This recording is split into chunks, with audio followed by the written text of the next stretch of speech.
Bonjour à vous.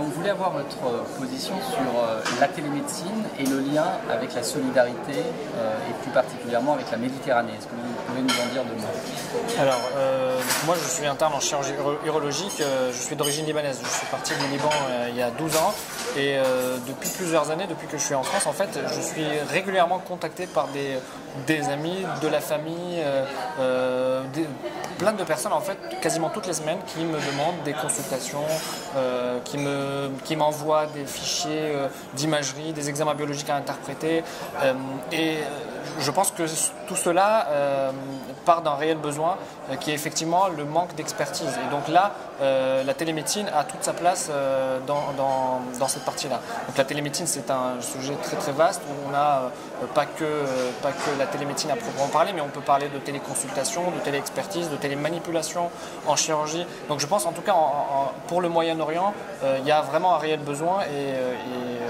la télémédecine, à mon avis, l'essence du développement de la télémédecine est solidaire. Donc il faut effectivement se tourner vers ces pays-là.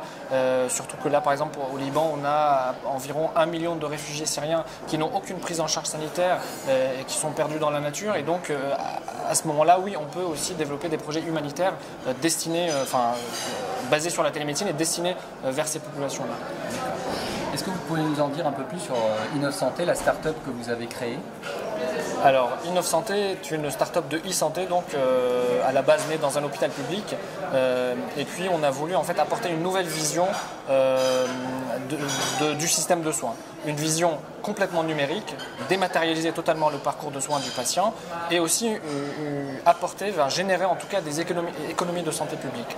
Et on lance un des projets phares de notre start-up est le projet de Passeport Vital, qui est un réel projet de big data. En fait, on est un petit peu en concurrence, on va dire, avec le DMP sans proposer un projet de DMP, mais plutôt une plateforme qui permet de connecter tous les intervenants de santé sur la même interface. Donc on mise sur le patient, c'est le patient qui se déplace entre tous les intervenants, qui va vers le médecin généraliste, vers la pharmacie, vers l'hôpital. Et donc c'est à lui, on s'est dit, on ne va pas réussir à aller convaincre tout le monde d'utiliser le même logiciel pour pouvoir structurer un projet de big data. Et donc on mise sur le patient, c'est lui qui va arriver avec sa technologie, avec son logiciel, et on va pouvoir accéder à cette plateforme, suivre le parcours, tracer tous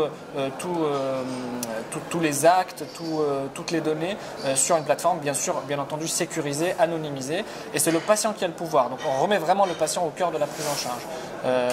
Et donc avec Estelle, qui est notre business developer, on essaye aussi de se tourner vers l'international parce qu'on a vu que c'est plus facile de mettre en place un tel projet dans un pays qui n'a pas de système de santé souverain, comme par exemple le Liban, qui est mon pays d'origine, la Tunisie, qui nous ont contactés il n'y a pas longtemps, on est allé voir le ministère de la Santé. Donc en fait, ces pays-là s'intéressent énormément à ce projet parce qu'ils n'ont pas d'organisation numérique de leur système de soins et on propose notre passeport vital comme une première carte vitale dans ces pays-là avec d'emblée une version 2.0 alors qu'en France, on était à la version 1.0 et on arrive difficilement à passer ce cap.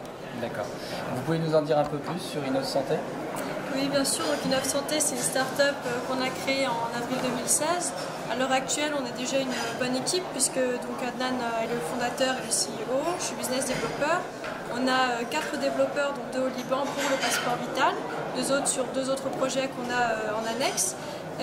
Et aussi, on a 2 personnes, une qui s'occupe de la comptabilité et une autre par rapport au community management. Donc voilà, on est déjà une belle équipe. Après quelques mois de travail, on est dans un incubateur. On a été reconnu start-up de l'année 2016. Donc je pense qu'on a déjà fait pas mal de choses on a déjà fait pas mal de choses et on a un bel avenir devant nous vu les personnes qui sont intéressées par nous, les personnes qui nous ont contactés, que ce soit l'assurance maladie en France ou alors les gouvernements étrangers, voire des ONG par rapport aux réfugiés pour les aider. Je pense qu'on fait du bon travail en ce moment.